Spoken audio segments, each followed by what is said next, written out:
नमस्कार, आप देख रहे हैं जनता मांगे जवाब। मैं हूं आपके साथ राघवेंद्र ओझा। छत्तीसगढ़ में संतों की कथाओं के साथ साथ धर्मांतरण का मुद्दा सियासत के केंद्र में आ गया है। लाखों की भीड़ जुटाने वाले कथावाचकों के बयानों से राजनीतिक बयानबाजी अब तेज हो गई है। सत्ता और विपक्ष आमने सामने है, जहां आस्था, धर्मनिरपेक्षता और जबरन धर्मांतरण को लेकर प्रदेश का सियासी पारा लगातार चढ़ता हुआ नजर आ रहा है। आज हम इसी मुद्दे पर चर्चा करेंगे, लेकिन उससे पहले ये रिपोर्ट देख लीजिए।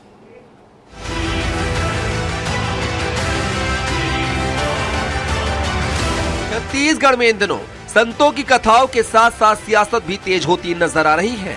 प्रदेश में लगातार कथावाचक पंडित प्रदीप मिश्रा, अनिरुद्धाचार्य जी महाराज, देवकी नंदन ठाकुर, श्री श्री रविशंकर महाराज और बागेश्वर धाम के पीठाधीश्वर पंडित धीरेन्द्र कृष्ण शास्त्री के कार्यक्रम हो रहे हैं। इन आयोजनों में लाखों श्रद्धालुओं की भीड़ उमड़ रही है, लेकिन इसी बीच प्रदेश के कई इलाकों से कथित धर्मांतरण की खबरें सामने आ रही हैं, जिसने राजनीति का तापमान बढ़ा दिया है। धर्मांतरण के मुद्दे पर संतों के बयानों ने सियासी बहस को और धार दी है। बागेश्वर धाम के पीठाधीश्वर पंडित धीरेन्द्र कृष्ण शास्त्री ने धर्मांतरण को भारत के लिए गंभीर खतरा बताते हुए कहा है कि यह कैंसर से भी बड़ा संकट है। कांकेर में धर्मांतरण को लेकर हुए विवाद पर उन्होंने कहा कि यदि हिंदू एकजुट नहीं हुए तो भारत में भी बांग्लादेश जैसी स्थिति देखने को मिल सकती है। हालांकि उन्होंने यह भी कहा है कि कांकेर में जो हुआ वह अच्छा नहीं हुआ था, लेकिन हिंदुओं की एकता के लिए उन्होंने साधुवाद दिया और छत्तीसगढ़ में शांति व उन्नति की कामना की। यदि बांग्लादेश जैसी स्थिति आप अपने भारत में नहीं देखना चाहते, यही समय है, सही समय है। अभी नहीं तो कभी नहीं। यदि हिंदू एक आज नहीं हुआ, हिंदू एकजुट नहीं हुआ, तो वो दिन दूर नहीं जब भारत के और छत्तीसगढ़ के चौराहों पर ऐसा जो बांग्लादेश में हुआ वो देखा ना जाए। इससे पहले छत्तीसगढ़ के पूर्व सीएम भूपेश बघेल ने कथावाचकों पर तीखा हमला बोलते हुए कहा था कि प्रदीप मिश्रा और धीरेन्द्र शास्त्री जैसे लोग अंधविश्वास फैला रहे हैं। उनका कहना था कि देश में हिंदू कभी खतरे में नहीं रहा। वहीं मुख्यमंत्री विष्णुदेव साय ने इस मुद्दे पर संतुलित रुख अपनाते हुए कहा है कि धर्मांतरण ठीक बात तो नहीं है। उन्होंने स्पष्ट किया है कि भारत एक धर्मनिरपेक्ष देश है और यदि कोई व्यक्ति अपनी इच्छा से धर्म परिवर्तन करता है तो उसमें कोई आपत्ति नहीं, लेकिन गरीबी, अशिक्षा, प्रलोभन या भ्रम में डालकर कराया गया धर्म परिवर्तन गलत है और इसका विरोध होना चाहिए। इच्छा से अगर कोई धर्म अपनाता है तो उसमें कोई दिक्कत नहीं है, लेकिन अगर किसी की गरीबी का, किसी की अशिक्षा का, किसी को प्रलोभन देके, किसी को गलतफहमी में डाल के अगर धर्म परिवर्तन करा जाता है तो ये कतई उचित नहीं है और इसका विरोध होना चाहिए और यही मतलब समाज ने विरोध किया है। उधर कांग्रेस ने भी जबरन धर्मांतरण के खिलाफ अपने रुख को दोहराया है। वरिष्ठ कांग्रेस नेता प्रमोद दुबे ने कहा है कि कांग्रेस संतों का सम्मान करती है और जबरन धर्मांतरण के खिलाफ शुरू से पार्टी का स्टैंड रहा है। साथ ही उन्होंने सवाल भी उठाया है कि पिछले 25 वर्षों में से 18 साल प्रदेश में बीजेपी की सरकार रही, फिर आज इस मुद्दे पर जिम्मेदारी किसकी बनती है। वो बड़े साधु हैं, संत हैं, उनके सभी समाज के लोग उनका आदर करते हैं।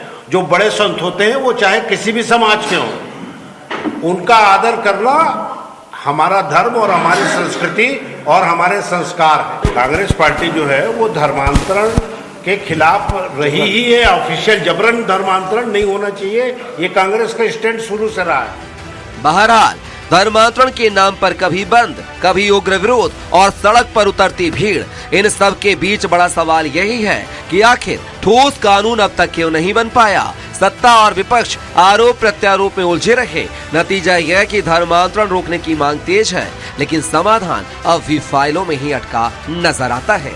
स्वराज एक्सप्रेस के लिए रायपुर से दिलीप साहू की रिपोर्ट। तो चलिए चर्चा को आगे बढ़ाते हैं। हमारे साथ इस खास चर्चा में कुछ खास मेहमान हमारे साथ जुड़े हैं। आपका उनसे परिचय करा देते हैं। बाबूलाल शर्मा जी वरिष्ठ पत्रकार के तौर पर हमारे साथ जुड़े हैं, साथ ही सौरभ साहू जी कांग्रेस प्रवक्ता के तौर पर जुड़े हैं और उज्जवल दीपक जी हमारे साथ जुड़े हैं। आप तीनों का बहुत बहुत स्वागत है। चलिए चर्चा को आगे बढ़ाते हैं। साहू जी आपके पास सबसे पहले आते हैं, क्योंकि जब भी ऐसे संतों के बयान सामने आते हैं कांग्रेस लगातार सवाल उठाना शुरू कर देती है।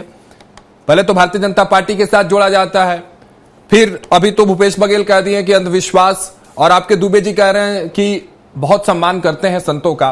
क्या ऐसे सम्मान कि उनके कार्यों पर सवाल उठा देना यह सम्मान है? और दूसरी बात, धर्मांतरण को लेकर जो बात कह रहे हैं, गलत क्या लग रहा है? जो बात धीरेन्द्र शास्त्री ने कही है वहां भिलाई में, उसमें कांग्रेस को कौन से पॉइंट पे दिक्कत समझ में आ रही है? साहू जी देखिए राघवेंद्र जी, सबसे बड़ी दिक्कत तो जो संतों के बात वाली बात आपने कही, तो संतों का निश्चित रूप से सम्मान है, जैसा कि प्रमोद दुबे जी ने कहा और भूपेन्द्र बघेल ने भी कहा, उसमें संतों का अपमान वाली तो कोई बात कहीं पर उन्होंने कही नहीं। संतों का निश्चित रूप से सम्मान है। और ये जो बयान आते हैं उसमें आप देखिए, कांग्रेस पार्टी ने कभी भी ये तो नहीं कहा कि धर्मांतरण के पक्ष में है वो, जबरिया धर्मांतरण के तो हम हमेशा से खिलाफ रहे हैं। हमारे समय में भी हमने बहुत प्रयास किए धर्मांतरण, जो जबरिया धर्मांतरण की घटनाओं को रोकने के लिए, और बहुत हद तक सफल भी हुए।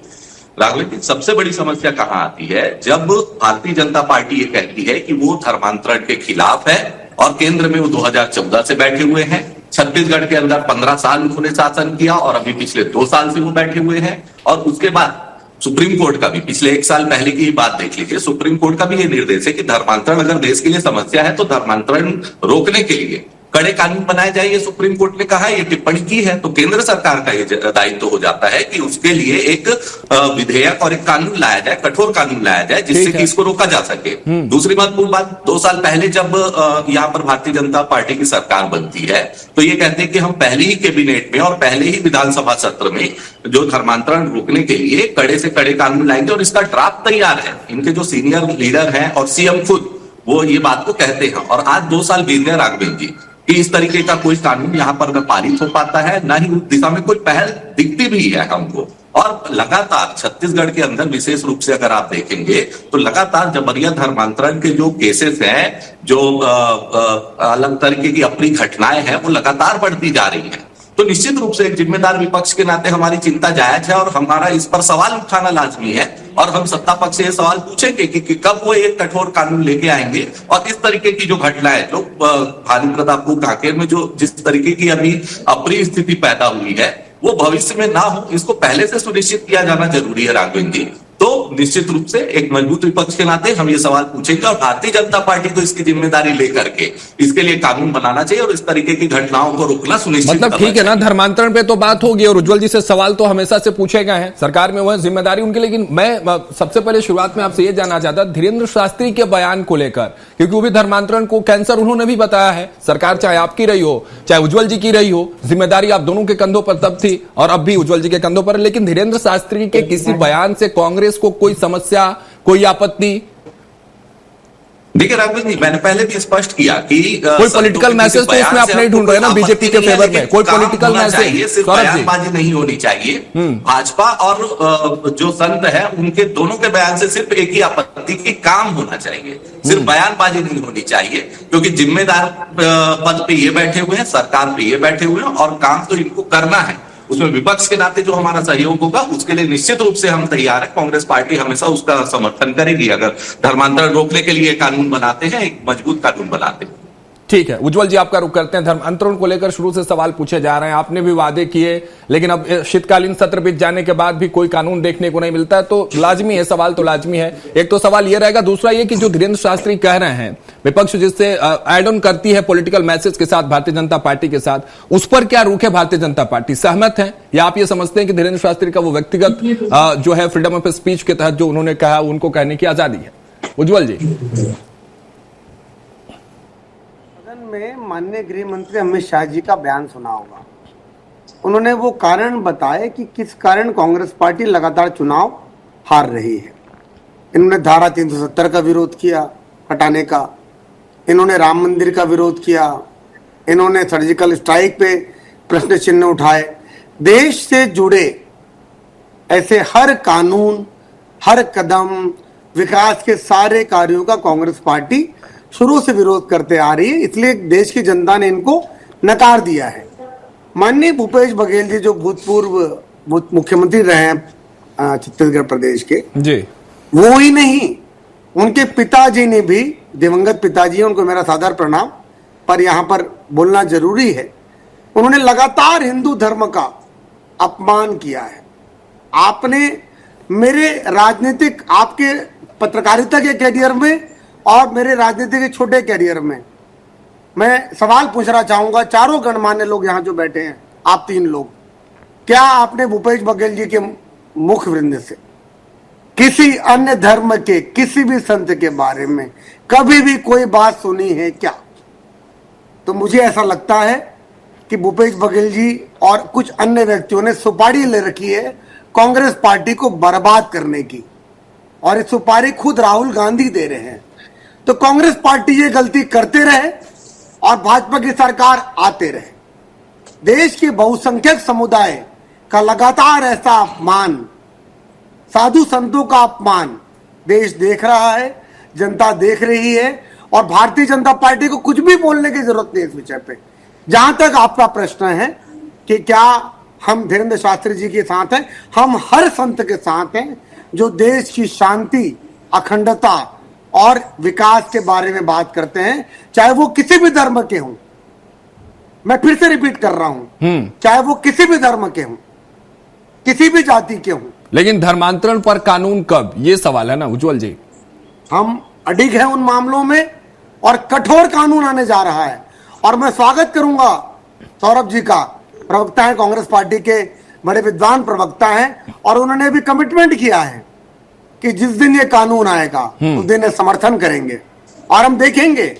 और राघवेंद्र जी, मैं आपसे अनुरोध करना चाहूंगा, जिस दिन ये कानून आने वाला रहेगा और कानून आने के दिन और अगले दिन, तीनों दिन मैं आपके साथ डिबेट पे बैठूंगा। बिल्कुल। और सौरभ जी को बुलाइए, इंतजार है उस दिन हम का। तीनों इंतजार सिर्फ देखेंगे छत्तीसगढ़ को कि नहीं है, हमें भी है। ध्वनि ठीक मत से है इस उज्जवल जी, कानून आपके को पास पारित लौटेंगे, करने आपके में सवालों का एक मदद छोटा सा करेगी जवाब। कि कानून को पारित ना करवाने के लिए सड़कों पर आएगी, ठीक। क्या धरना प्रदर्शन करेगी? बिल्कुल हम ऐसा नहीं देखेंगे। होगा, क्योंकि सौरभ जी लगातार हर डिबेट में बैठते हैं तो कहते हैं कि धर्मांतरण के खिलाफ कानून आए, हम आपके साथ हैं, आपके हाथ से हाथ मिलाकर उस पे हम आपके साथ रहेंगे, हम विपक्ष की देखेंगे। पूरी जिम्मेदारी, बिल्कुल वो कांग्रेस जिम्मेदारी पार्टी निभाएंगे। ये भी कहती है, बाबूलाल शर्मा जी आपके पास आए, ठीक है, हमको गिरफ्तार करके दिखाए। जैसे ही गिरफ्तार करते हैं बोलते हैं लोकतंत्र खत्म हो चुका है, इमरजेंसी लग चुकी है। बाबूलाल शर्मा जी के पास मुझे जाना है, उज्जवल जी आपके पास लौटूंगा, ठीक है ना, आपकी बात आ गई है, आपकी बात आ गई है। लेकिन जिस दिन किसी की गिरफ्तारी होती है परिवार में, सारा परिवार सड़कों पे आ जाता है। तो ये दो मुखा जो चरित्र है, दोहरा चरित्र कांग्रेस पार्टी का, कांग्रेस पार्टी पॉलिटिकल सोसाइटी के मिशन पे आ चुकी है। उज्जवल जी लौटूंगा आपके पास, बाबूलाल शर्मा जी आपके पास लौटूं, लेकिन छोटा सा जवाब जो आपने उज्जवल जी बात कही है उसमें से मैं आपसे सवाल कर रहा हूं सौरभ जी। सिलेक्टिव सेकुलरिज्म समझ रहे हैं, जो कांग्रेस सबसे पुरानी पार्टी भारत की जो सेकुलरिज्म की बात करती थी, लेकिन सिलेक्टिव सेकुलरिज्म की डेफिनेशन क्यों आप पेश कर रहे हैं? जब उज्जवल जी कह रहे हैं कि जब हिंदू धर्म की बात आती है आप लोग बैकफुट पे रहते हैं, बाकी अन्य जो धर्मों के जो गुरु हैं, धर्म गुरु है, वो बात करते हैं तो उनके बयानों पर इस तरह से चर्चा नहीं होती है, लेकिन जैसे हिंदू धर्म का कोई गुरु, कोई संत बात करता है तो सिलेक्टिव सेकुलरिज्म पर क्या जवाब देंगे आप सौरभ जी? ये जो सिलेक्टिव सेक्युलरिज्म, ये भारतीय जनता पार्टी की व्याख्या है कांग्रेस के प्रति। इस तरीके की कोई भी बात नहीं है। निश्चित रूप से हम हर धर्म का सम्मान करते हैं और हर धर्म के प्रति हमारा जो एक स्टेटमेंट दिखा दीजिए मुझे, देख सकते हैं, एक बयान। अगर यहाँ पर आप कहेंगे विपक्ष की जो बात करूँ मैं यहाँ पर, तो वो हिंदुत्व के एजेंडे को लेकर के चुनाव में उतरते हैं राघवेंद्र जी। हम इस तरीके की कोई बात नहीं करते। हमने पहले भी कहा है कि हिंदू मुस्लिम सिख ईसाई सब भाई भाई है, तो हम उस तरीके के बात करते हैं और उसको राजनीति से जोड़ करके नहीं देखते हैं। दुश्मन क्यों बनी हुई कांग्रेस पार्टी से जोड़ करके देखते हैं और उस तरीके से इसका ध्रुवीकरण करके इस तरीके के मुद्दों को राजनीतिक विषयक और अपने चुनाव जीतने के लिए हमेशा से इन्होंने उपयोग किया है। आप छत्तीसगढ़ में भी देख लीजिए, पूरे देश में देख लीजिए, इसी तरीके का कृत्य इनका है। और निश्चित रूप से आज की तारीख में तो जनता इस बात को समझ चुकी है और ये जिस तरीके की भाजपा की हिंदुत्व वाली जो बात है ये जनता के सामने आ गई है और आगे समय में देखिएगा आप, इसके परिणाम बहुत जल्दी देखने को मिलेंगे राघवेंद्र जी। ठीक है उज्जवल जी, लौटूंगा आपके पास। बाबूलाल शर्मा जी आपका रुख करते हैं, किस तरह से देख रहे हैं आप जो ये संवाद, संतों के संवाद पर जो सियासत छत्तीसगढ़ में भी देखने को मिल रही है, क्या है ये सोशल मैसेजिंग इसको समझे या पॉलिटिकल मैसेज देने की कोशिश की जा रही है जो विपक्ष सवाल उठाती है? बाबूलाल शर्मा जी।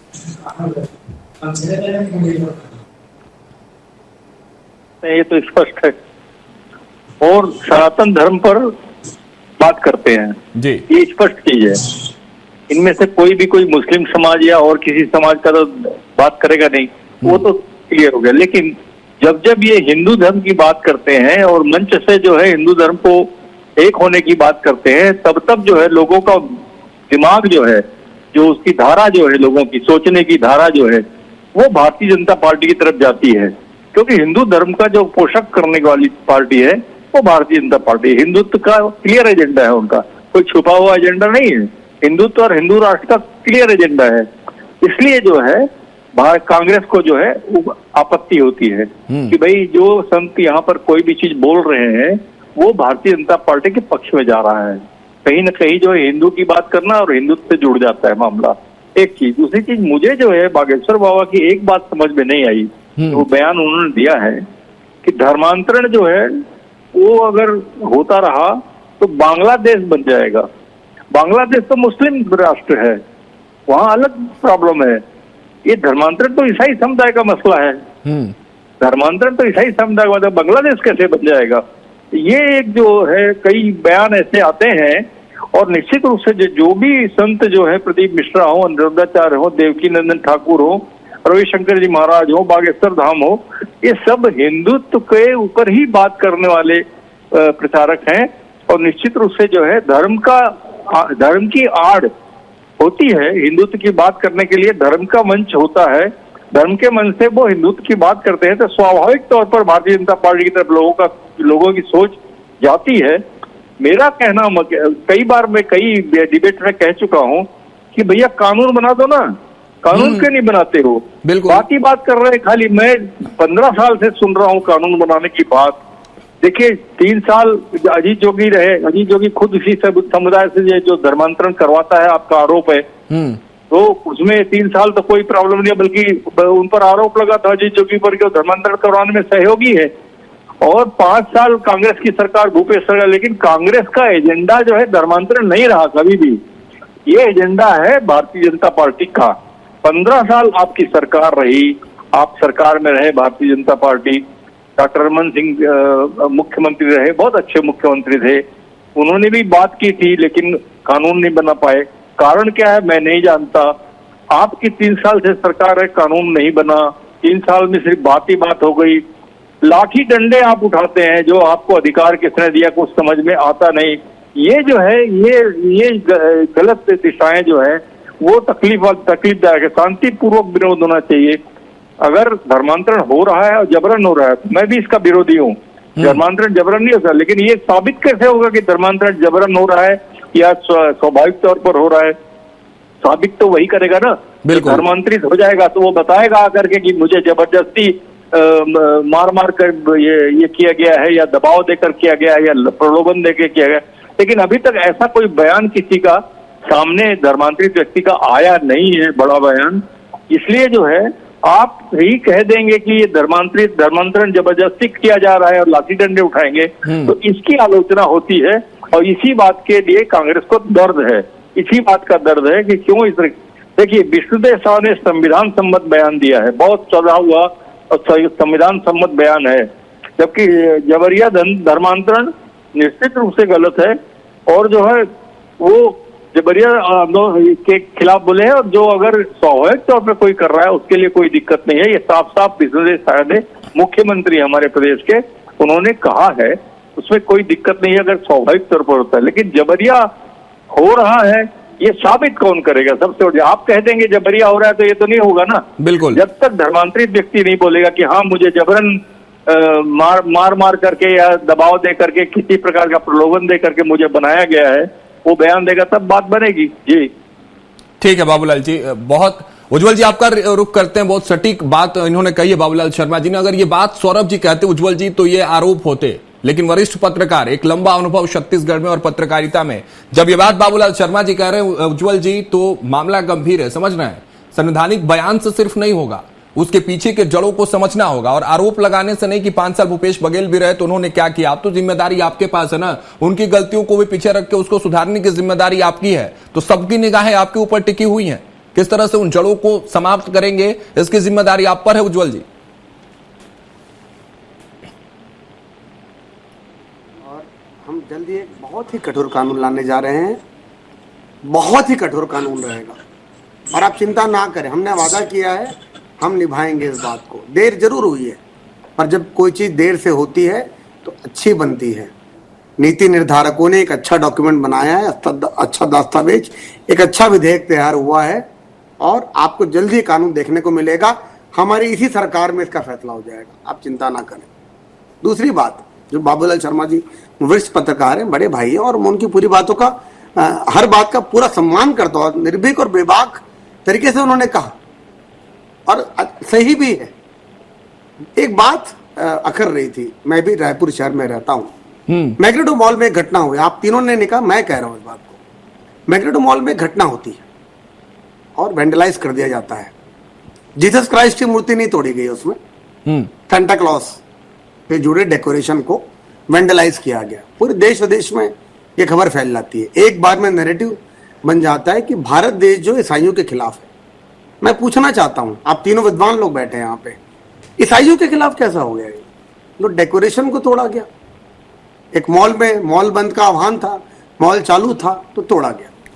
पर आप ये सोचिए इसके पीछे का कारण, हिंदू समाज को हमेशा सभ्य, शालीन, शांति प्रिय माना जाता रहा है।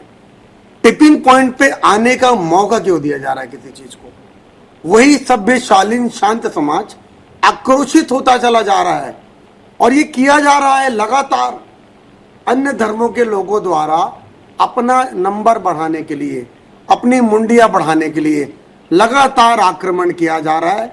भोले भाले बस्तर के आदिवासियों के साथ प्रलोभन देकर, पैसा देकर, कौन कर रहा है उज्जवल जी? कौन करा रहा है? पैरासीटामोल की गोली देकर। राघविन जी कौन करा रहा है उज्जवल जी? राघविन जी कंप्लीट करने दीजिए। हाँ, पैरासीटामोल की गोली से लेकर अस्पताल तक। सौरभ जी उस दिन डिबेट में थे, मैंने प्रश्न पूछा था उनसे, आप भी मुझे बताएंगे, क्या आपने कभी सुना कि नक्सलवादियों ने बस्तर में कभी किसी मिशनरी अस्पताल को उड़ाया या मिशनरी स्कूल को उड़ाया? सरकारी अस्पताल और स्कूल तो उड़ाए जाते थे, डॉक्टरों को मारा जाता था, पर क्या कभी किसी ईसाई मिशनरी अस्पताल या स्कूल में पढ़ाने वाले या इलाज करने वाले नक्सलियों का समर्थन कैसे कर सकते हो आप? ये गठबंधन था बहुत बड़ा। अच्छा, विदेशी फंडिंग, कांग्रेस का मौन समर्थन और नक्सली, इन तीनों ने मिलके पूरा डेमोग्राफिक एक चेंज लाने की कोशिश की है और इसी आक्रोश का सामना करना पड़ा छत्तीसगढ़ जैसे शांत राज्य में, जो अत्यंत चिंतनीय और दुखद बात है हम शांतिप्रिय छत्तीसगढ़ वासियों के लिए। इस बात पे सोचना जरूरी है। और कांग्रेस क्यों समर्थन करती है, क्यों डरते हैं वो अन्य धर्मों के लोगों से? हालेलुया को तो कुछ नहीं बोलते ही, जैसे जय श्री राम का नारा लगता है क्यों तकलीफ होती है? बहुसंख्यक सौरभ जी से जवाब ले लेते हैं, समय हमारे पास कम है। सौरभ जी, किस बात का डर है कांग्रेस के भीतर? जो बाबूलाल शर्मा जी कह रहे थे बात की, जब भी धार्मिक मंचों से धर्म की बात होती है तो कांग्रेस ये समझ लेती है कि भारतीय जनता पार्टी का एजेंडा है। ऐसा कांग्रेस क्यों समझती है? सेकुलरिज्म की बात जब आप करते हैं वही बात उज्जवल जी भी कह रहे हैं, हर धर्म हर भाव को लेकर साथ चलने की। लेकिन जब बात हिंदू धर्म की होती है, जब होती है, उज्जवल जी भी वही सवाल कर रहे हैं, बाबूलाल शर्मा जी ने भी वही कहा और मैं भी आपसे चलते चलते यही पूछ रहा हूं, कांग्रेस को किस बात का डर महसूस होता है?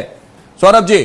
राघवेंद्र जी, आप देख लीजिए कि ये जो एजेंडा ये बनाया गया है, ये भारतीय जनता पार्टी के द्वारा बनाया गया है कि कांग्रेस को डर होता है। इस तरीके की कोई बात नहीं है। अरे आपके बड़े नेता बयान दे रहे हैं भाई, हम कैसे उज्जवल दीपक जी कह रहे हैं ना कि मैग्नेटो मॉल में जिस तरीके की घटना हुई, बजरंग दल और विश्व हिंदू परिषद के नाम पे उन्होंने गुंडे मार के रखे हैं। किसको अधिकार है कि कहीं पर मैग्नेटो मॉल में जाकर के या किसी भी की दुकान में जाकर के तोड़ करे, किसी भी बंद के नाम पे या किसी भी धर्मांतरण के किसी भी विषय को लेकर के? मैं तो कहता हूँ छत्तीसगढ़ में किसी भी विषय को लेके तोड़फोड़ करने का अधिकार किसी को कानून देता है क्या? शांतिपूर्ण ढंग से वो विरोध करे, किसी भी बात का अगर विरोध करना है तो उस तरीके से विरोध करे। हमको तो किसी भी तरीका, जाति, धर्म और ध्रुवीकरण कांग्रेस का एजेंडा रहा ही नहीं है। बाबूलाल शर्मा जी की इस बात से मैं पूरी तरीके से सहमत हूं। ये पूरा का पूरा जो एजेंडा है ये भारतीय जनता पार्टी का है। हमको तो जाति के आधार पर राजनीति करनी ही नहीं है। उज्जवल भाई कह रहे थे ना अभी कि जब भी देश में विकास की बात होती है तो कांग्रेस पार्टी को दर्द होने लगता है। तो आज आकर के विकास की बात करें ना, इंफ्रास्ट्रक्चर डेवलपमेंट की बात करें, भ्रष्टाचार पे बात करें, रोजगार पे बात करें, बिजली पे बात करें, मुस्लिम मौलानाओं से? ठीक है, समय की हमारे पास कमी है उज्जवल जी। सौरभ जी, समय की हमारे पास कमी है, थोड़ा सा अभाव है। सौरभ जी, बस चलते चलते मैं ये चाहता हूं कि वार पलटवार धर्मांतरण के मुद्दे पर ना हो, धर्म, किसी भी धर्म को लेकर किसी प्रकार की सियासत ना हो, लेकिन जब उज्जवल जी और उज्जवल जी की पार्टी धर्मांतरण पर कानून लाए तो विपक्ष में एक मजबूत विपक्ष की भूमिका निभाते हुए आपकी उसमें सहमति होनी चाहिए। और उस दिन हम लोग जरूर डिबेट में बैठेंगे उज्जवल जी, और उस दिन भी चर्चा होगी। हालांकि आज तो सौरभ जी हामी भर देखने वाली बात होगी, जब वो कानून आएंगे तब कांग्रेस के क्या तेवर रहते हैं और कौन से सवाल सामने आते हैं। फिलहाल के लिए बहुत बहुत शुक्रिया आप तीनों का, उज्जवल जी आपका, बाबूलाल जी आपका और सौरभ जी आपका बहुत बहुत शुक्रिया हमारे साथ जुड़ने के लिए इस खास चर्चा में। फिलहाल इस चर्चा में मेरे साथ इतना ही। आप देखते रहिए स्वराज एक्सप्रेस।